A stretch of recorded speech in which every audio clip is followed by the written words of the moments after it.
ದೆಹಲಿಯಲ್ಲಿ high voltage BJP ರಾಷ್ಟ್ರೀಯ ಮಂಡಳಿ ಸಭೆಯನ್ನ ನಡೆಸಲಾಗ್ತಾ ಇದೆ. ದಕ್ಷಿಣ ಭಾರತ ರಾಜ್ಯಗಳಲ್ಲಿ ಕರ್ನಾಟಕವೇ ಬಿಜೆಪಿಗೆ ಹಾಟ್ ಫೇವರೇಟ್. ಕಾರಣ ಅತಿ ಹೆಚ್ಚು ಸ್ಥಾನಗಳು, ಉಚ್ಛ್ರಾಯ ಸ್ಥಾನಗಳನ್ನ ನೋಡಿದಂತಹ ಸ್ಟೇಟ್ ಕೂಡ ಹೌದು. ಕರ್ನಾಟಕದಲ್ಲಿ ಶತಾಯಗತಾಯ ಅತಿ ಹೆಚ್ಚು ಸ್ಥಾನಗಳನ್ನ ಈ ಸಲ ಕೂಡ ಗಳಿಸ್ಕೊಳ್ಬೇಕು, ಉಳಿಸ್ಕೊಳ್ಬೇಕು ಅನ್ನೋ ಒಂದು ಧ್ಯೇಯದೊಂದಿಗೆ ಪಾಠ ಮಾಡೋ ಕೆಲಸವನ್ನ ಕೂಡ ರಾಜ್ಯ ಬಿಜೆಪಿ ನಾಯಕರಿಗೆ ಬಿಜೆಪಿ ಹೈಕಮಾಂಡ್ ಮಾಡ್ತಾ ಇದೆ.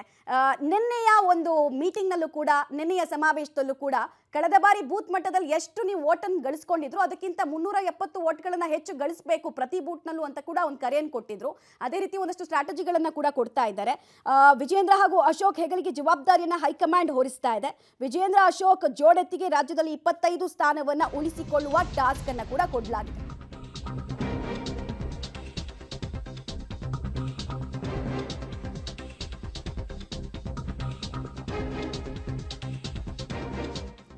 ಕಾಂಗ್ರೆಸ್ನ ತಂತ್ರಗಾರಿಕೆಗೆ ಕೌಂಟರ್ ರಣತಂತ್ರವನ್ನ ರೂಪಿಸೋದಕ್ಕೆ ಸೂಚನೆಯನ್ನ ಕೂಡ ಕೊಡಲಾಗಿದೆ. ಗ್ಯಾರಂಟಿ ಪ್ರಭಾವವನ್ನ ತಗ್ಗಿಸೋಕೆ ತಳಮಟ್ಟದಲ್ಲಿ ಕಾರ್ಯತಂತ್ರವನ್ನ ರೂಪಿಸೋದು ಅನಿವಾರ್ಯ ಅಂತ ಹೇಳಲಾಗಿದೆ.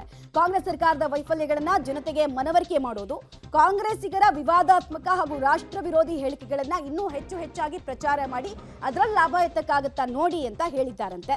ರಾಜ್ಯದಲ್ಲಿ ಸಮರ್ಥ ಹೋರಾಟದ ಮೂಲಕ ಕಾಂಗ್ರೆಸ್ನ ಪ್ರಭಾವವನ್ನ ತಗ್ಗಿಸಿ ವಿಜೇಂದ್ರ ಅಶೋಕ್ ಜೋಡಿಗೆ ರಾಷ್ಟ್ರೀಯ ಮಂಡಳಿ ಸಭೆಯಲ್ಲಿ ಈ ಸಂದೇಶವನ್ನ ಕೊಡಲಾಗಿದೆ. ಟಾಸ್ಕ್ ಗಳನ್ನ ಹ್ಯಾಂಡ್ ಓವರ್ ಮಾಡಿದ್ದಾರೆ. ಅದರಲ್ಲಿ ಯಾವ್ದು ಅಜೆಂಡಾ ಆಗಿರಬೇಕು, ಯಾವ್ದು ಫೋಕಸ್ ಪಾಯಿಂಟ್ ಆಗಿರಬೇಕು ಅನ್ನೋದನ್ನ ಕೂಡ ಸೂಕ್ಷ್ಮವಾಗಿ ತಿಳಿಸುವಂತಹ ಪ್ರಯತ್ನವನ್ನ ಬಿಜೆಪಿಯ ವರಿಷ್ಠರು ಮಾಡಿದ್ದಾರೆ ಅನ್ನೋದು ತಿಳಿದು ಬರ್ತಾ ಇದೆ. ಉಚ್ಛ್ರಾಯ ಸ್ಥಿತಿಯನ್ನು ತಲುಪಿತ್ತು ಬಿಜೆಪಿ ಸೀಟ್ನ ವಿಚಾರದಲ್ಲಿ 2019ರಲ್ಲಿ. ಅದೇ ರಿಸಲ್ಟ್ ರಿಪೀಟ್ ಆಗಬೇಕು ಅಂತ ಬಿಜೆಪಿ ಹೈಕಮಾಂಡ್ ಅಪೇಕ್ಷಿಸ್ತಾ ಇದೆ. ಆ ರಿಸಲ್ಟ್ಗಿಂತ ಜಾಸ್ತಿನೇ ವೋಟ್ ಬರಬೇಕು, ವೋಟ್ ಶೇರಿಂಗು ಜಾಸ್ತಿ ಇರಬೇಕು, ಜೊತೆಗೆ ಸೀಟ್ನ ವಿಚಾರದಲ್ಲಿ ಕೂಡ ಹೆಚ್ಚು ಗಳಿಕೆ ಮಾಡಬೇಕು ಅನ್ನೋದು ಒನ್ ಲೈನ್ ಅಜೆಂಡಾ ಆಗ್ತಾ ಇದೆ. ಸೊ ವಿವಿಧ ರೀತಿಯಲ್ಲಿ ಸ್ಟ್ರಾಟಜಿಗಳನ್ನು ಡಿಸ್ಕಸ್ ಮಾಡುವ ಸ್ಟ್ರಾಟಜಿ, ಅಂದರೆ ಬಹಿರಂಗ ಸಮಾವೇಶದಲ್ಲಿ ಡಿಸ್ಕಸ್ ಮಾಡುವ ಸ್ಟ್ರಾಟಜಿ ಕೆಲವು, ಇನ್ನೂ ಕೆಲವು ಬೂತ್ ಮಟ್ಟದಲ್ಲಿ ಹೇಗಿರಬೇಕು ಕಾರ್ಯತಂತ್ರ ಅಂತ ಸ್ಟ್ರಾಟಜಿಯನ್ನು ಕೂಡ ತಿಳಿ ಹೇಳೋ ಕೆಲಸವನ್ನು ಮಾಡಿದ್ದಾರೆ. ಈ ಪಾಠ ಎಷ್ಟರ ಮಟ್ಟಿಗೆ ವರ್ಕೌಟ್ ಆಗುತ್ತೆ ಬಿಜೆಪಿಗೆ ಅನ್ನುವಂತಹ ಕುತೂಹಲ ಅಂತೂ ಇದ್ದೇ ಇದೆ. 2014-19 ವಿಚಾರದಲ್ಲಿ ಬಹಳ ಬೆಸ್ಟ್ ಆಗಿ ಪರ್ಫಾರ್ಮ್ ಮಾಡಿತ್ತು ಬಿಜೆಪಿ.